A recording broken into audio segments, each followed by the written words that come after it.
Hello student, हमारे गुरु कृपा channel में आपका बहुत बहुत स्वागत है। तो स्टूडेंट, आप सभी कैसे हैं? उम्मीद करते हैं आप सभी बहुत ही अच्छे होंगे और मन लगाकर पढ़ाई कर रहे होंगे। तो स्टूडेंट, हमारा पद्य में सेकंड चैप्टर चल रहा था, राम लक्ष्मण परशुराम संवाद। इसके हमारे कुछ प्रश्न उत्तर रह गए थे, तो आज हम वीडियो लेकर आए हैं। इसमें हम बाकी क्वेश्चन कराएंगे। ठीक है स्टूडेंट, तो चलिए अब हम यहाँ से शुरू करते हैं। विषयों से संवाद। ठीक है, तो यहाँ का जो क्वेश्चन है क्या कहता है, फिर हम इसका आंसर देखते हैं। सभा में परशुराम के प्रति राम के व्यवहार से उनकी विनम्रता, मर्यादा, धीर और उदात्त चरित्र के संबंध में पता चलता है, जो किसी भी कुशल शासक के लिए आवश्यक है। आपको किन किन परिस्थितियों में इन विशेषताओं का परिचय देना पड़ता है, चर्चा कीजिए और लिखिए। तो स्टूडेंट, हमने इसका आंसर लिख लिया है, तो चलिए देखते हैं। क्वेश्चन हमने ये देख लिया है। यहाँ जो हमने इसका क्वेश्चन लिखा है वो थोड़ा छोटा लिखा है। ओके स्टूडेंट, हेलो स्टूडेंट, चलिए क्वेश्चन को दोबारा समझते हैं। सभा में परशुराम के प्रति राम के व्यवहार से उनकी विनम्रता और मर्यादा, धीर और उदात्त चरित्र के संबंध में पता चलता है। बाकी हमने क्वेश्चन पहले देख लिया, अब इसका हम डायरेक्ट आंसर देखते हैं। देखिए, राम का व्यवहार हमें विपरीत परिस्थितियों में शांत और मर्यादित रहना सिखाता है। विपरीत परिस्थितियों का अर्थ होता है स्टूडेंट कि जब कोई कठिन परिस्थिति आ जाए, कठिन दौर आ जाए हमारे जीवन में, जहाँ हम बिल्कुल असहाय हो जाएं, मजबूर हो जाएं, हम सोच नहीं पा रहे हैं, है ना। तो हमारे जो राम जी का जो नेचर है, उनका व्यवहार है कि कठिन परिस्थिति में वो सौम्य बने रहते हैं। जैसे कि शिव धनुष टूटा था तो परशुराम जी के आगमन हुआ, है ना। आगमन होने के बाद परशुराम जी ने बड़े कठोर वचन बोले, लेकिन उस कठिन परिस्थिति में भी अगर कोई साधारण मनुष्य होता तो उसको भी क्रोध आ जाता, लेकिन भगवान श्री राम ने क्रोध करने की बजाय बड़े शांत व्यवहार, विनम्रता के साथ परशुराम जी से बात की। तो राम जी का देखो, दोबारा समझते हैं। राम का व्यवहार हमें विपरीत परिस्थितियों में शांत और मर्यादित रहना सिखाता है। हमें अपने दैनिक जीवन में अधोलिखित परिस्थितियों में इन गुणों का परिचय देना चाहिए। अधोलिखित का अर्थ होता है स्टूडेंट नीचे लिखी हुई परिस्थितियों में हमें इन गुणों का परिचय देना चाहिए। बता रहे हैं कि हमें कैसी परिस्थितियों में राम के चरित्र के समान हमें अपना चरित्र भी रखना चाहिए। तो चलिए स्टूडेंट समझते हैं। देखिए, पहला पॉइंट है स्टूडेंट, जैसे कि कुछ बड़े हमसे, हमारे घर में भाई बहन हैं, हमारे रिलेशन में जो भी बड़े हैं, उनके साथ हमारे माता पिता या शिक्षकों के डांटने पर शांत रहकर उनकी बात को सुनना चाहिए। देखिए स्टूडेंट, हमसे जो भी बड़े होते हैं, पहली बात तो हर स्टूडेंट को, हर इंसान को दिमाग से ये चीज़ निकाल देनी चाहिए कि हमको ये ऐसे ही डांटते हैं। अगर आपके बड़े अगर आपको डांट रहे हैं तो उस डांट में भी आपका हित छुपा हुआ है। पहले तो हमें ये चीज़ समझनी होगी, है ना। जब हम इस चीज़ को समझेंगे ना, तब हम इस चीज़ को समझ सकते हैं हमें उनके साथ किस प्रकार का व्यवहार करना है, हमें कैसा व्यवहार करना है, भगवान श्री राम जी के समान करना है। अगर कोई शिक्षक, अगर कोई माता पिता या फिर हमारे घर के बड़े अगर हमें किसी बात पर डांटते हैं, तो इस परिस्थिति में विनम्रता और धैर्य की आवश्यकता होती है। स्टूडेंट, किसकी आवश्यकता होती है? धैर्य की आवश्यकता होती है। सेकंड पॉइंट है, जब मित्रों से वैचारिक मतभेद होने पर हमें अपनी मर्यादा में रहकर बात सुलझानी चाहिए।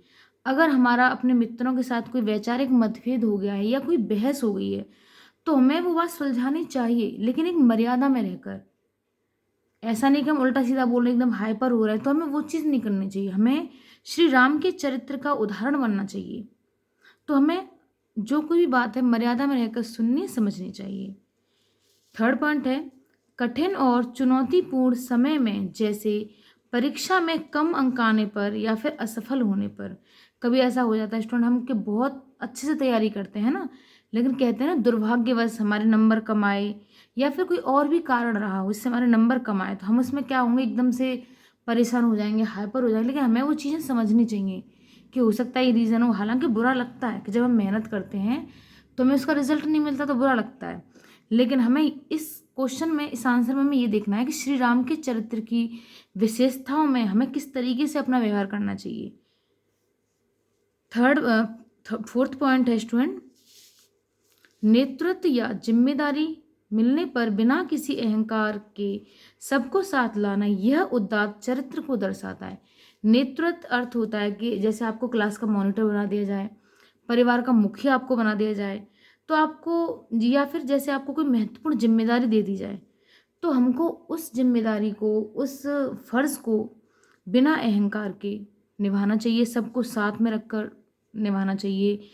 यह क्या है? यह श्री राम के उदात्त चरित्र को दर्शाता है। सेकंड क्वेश्चन देखते हैं स्टूडेंट। देखिए, अब हम पहले बुक में देखेंगे, पहले बुक में आप समझिए। देखिए, विषयों से संवाद जो था, हमने पहला क्वेश्चन देख लिया, अब इसका सेकंड देखते हैं। इसको हम कर नहीं रहे, ठीक है, आप इसको समझिए। कविता में वर्णित प्रसंग सीता स्वयंवर की सभा का है। प्राचीन भारतीय समाज में वर चयन के लिए स्वयंवर की प्रथा प्रचलित थी। यानी पहले क्या होता था कि जैसे शादी विवाह वगैरह होते तो उसमें स्वयंवर प्रथा होती थी। इसके अनेक उदाहरण मिलते हैं कि देखो, द्रौपदी जी का स्वयंवर हुआ था, है ना, संयोगिता का स्वयंवर हुआ था। तो हमें इनसे रिलेटेड एक कहानी लिखनी है। ऐसी किसी एक पौराणिक, ऐतिहासिक आदि घटना प्रसंग का वर्णन कीजिए जिससे स्वयंवर विधि द्वारा विवाह की जानकारी मिलती हो। तो हमने ये आंसर नहीं करवाया, ये स्टूडेंट आप एक कर सकते हैं कि आपको किसी भी स्वयंवर के बारे में लिख देना है। अब हम देखिए नेक्स्ट, यहाँ से चलते हैं सृजन। ये वाला क्वेश्चन करते हैं पहले। इसके ये है ना सृजन, इसको देखिए, ये हमने क्वेश्चन इसके तैयार किए हैं।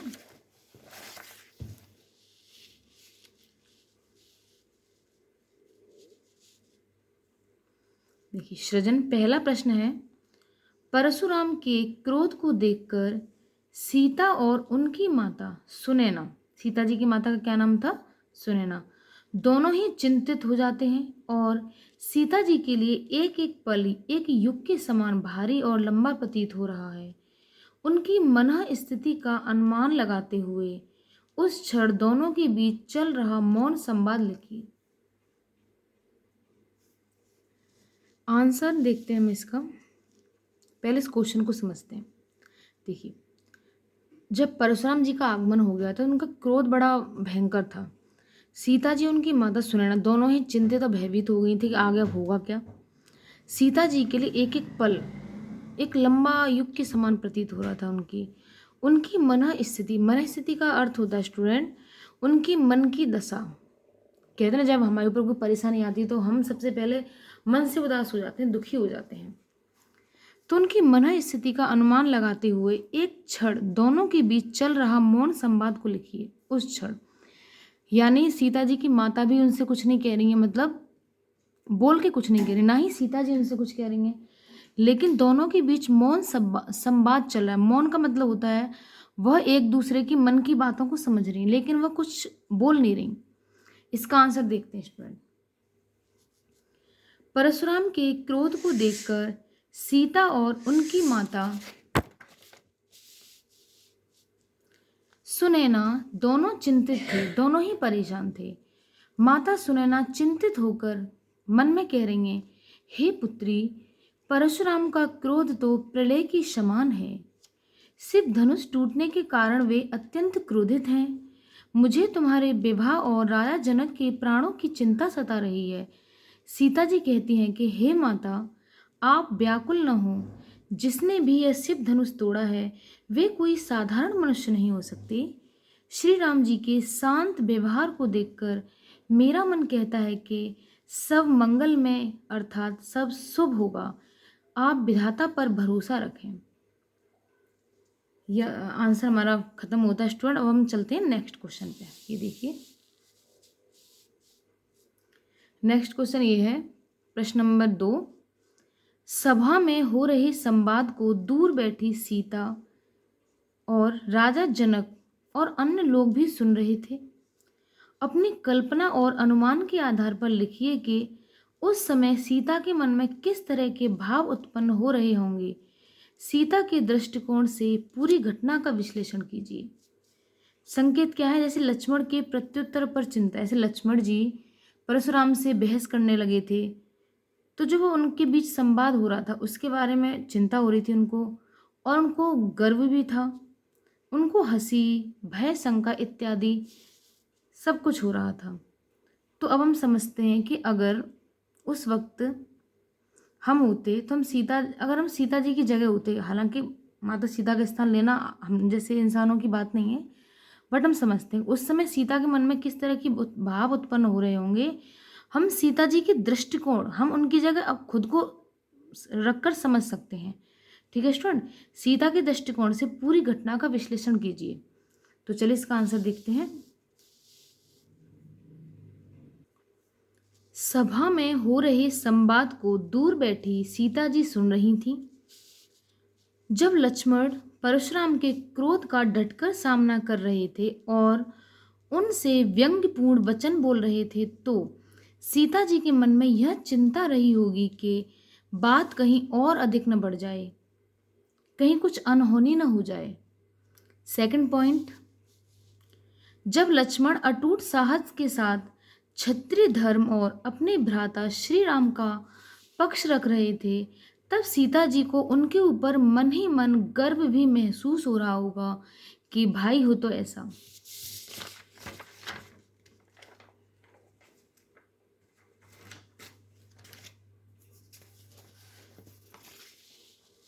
नेक्स्ट पॉइंट देखते हैं स्टूडेंट।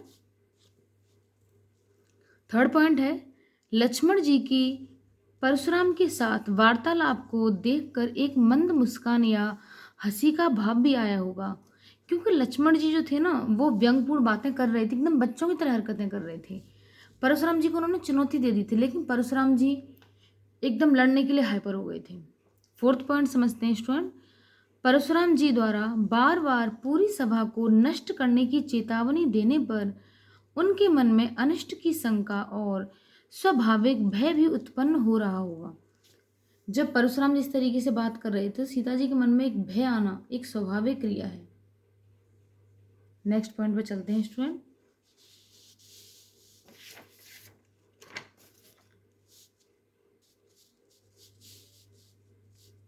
क्वेश्चन नंबर थर्ड है, कविता में सभा में उपस्थित राजाओं ने वीरता, पराक्रम आदि का उल्लेख करते हुए अपना परिचय दिया है।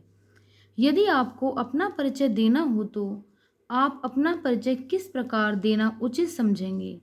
आप अपना परिचय देते हुए कुछ वाक्य लिखिए जिससे आपके व्यक्तित्व की मुख्य बातों का पता चलता है। इसका आंसर देखिए, आपको किस तरीके से लिखना है स्टूडेंट। जैसे मेरा नाम, ओके, तो आपको यहाँ अपना नाम डाल देना है, जो भी आपका नाम हो। दोबारा समझते हैं, आपको लिखना है मेरा नाम, यहाँ लिख दिया है। मैं अपने जीवन में हमेशा, हमेशा मतलब हमेशा, सादगी, ईमानदारी, विनम्रता और बड़ों के प्रति सम्मान को सबसे अधिक महत्व देता या फिर देती हूँ। अगर आप छात्र हैं तो आप देता हूँ, अगर छात्रा हैं तो देती हूँ।